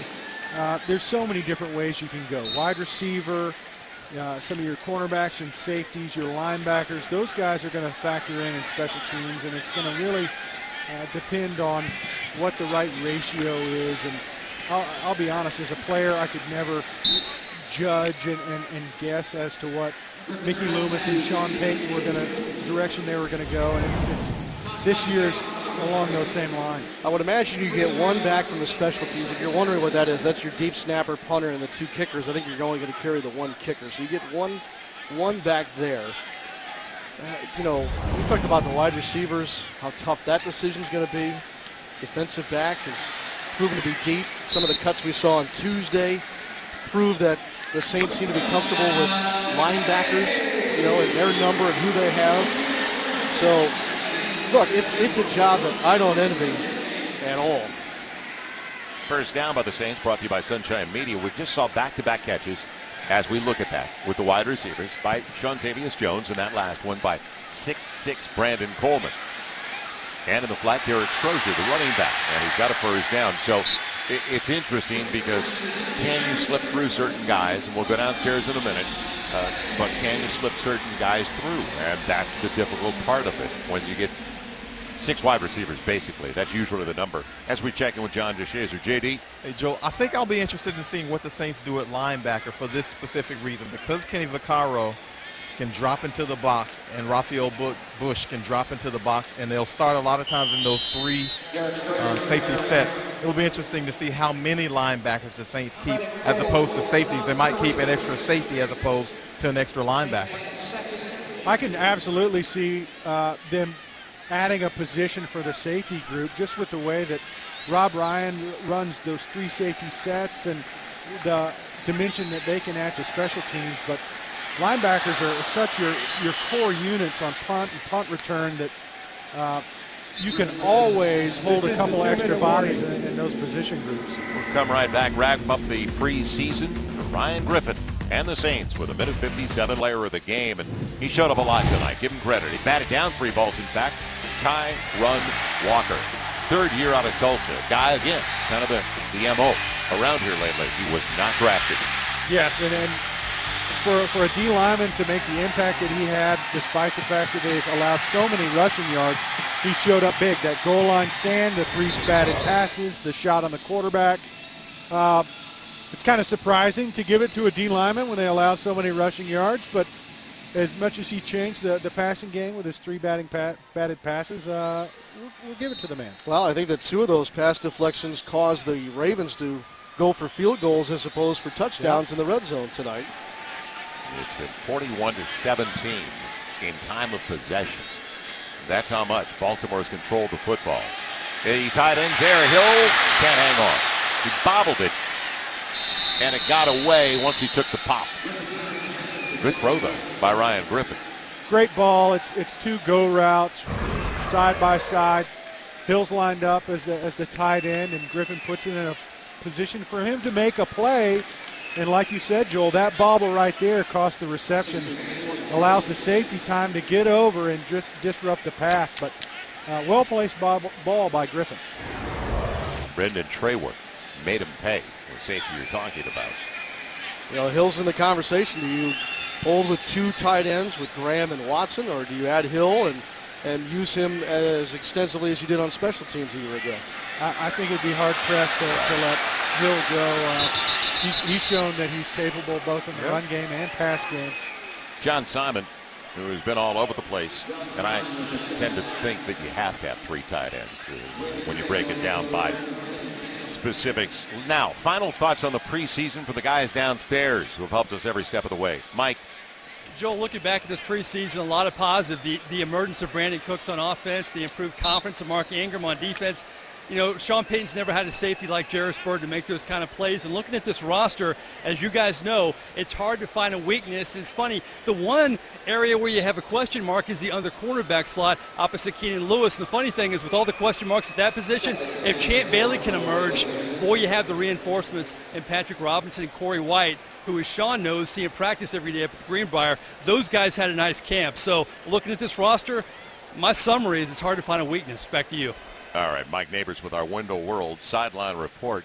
And let's check in as well with John DeShazer. John, thoughts on the preseason? Yeah, I hate to parrot Mike, but, he really hit a lot of points on head. You like to see the way this team responded without Drew Brees for the first 2 preseason games. The number 1 offense did not look like it lacked a whole lot behind Ryan Griffin and Luke McCown. They really picked up when Drew Brees came back, so you like the look of that going into the regular season.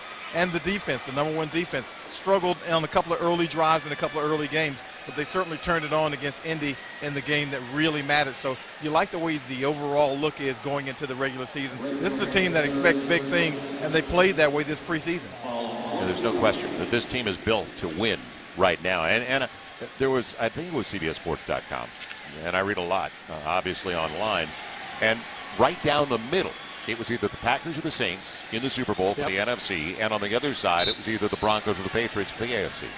I don't think they're far off, and I know this is going to sound biased from this booth, but this team is poised. This is a stacked football team that also took care of some points of emphasis, Stinch, in the preseason. Better at taking the football away. Other than tonight, better at running the football when you talk about Ingram and what that crew has done. Look, I think when you get down to it, there's some tough decisions to make the next couple of days. But all in all, Sean Payton has to feel good about where his team is here as we head to September.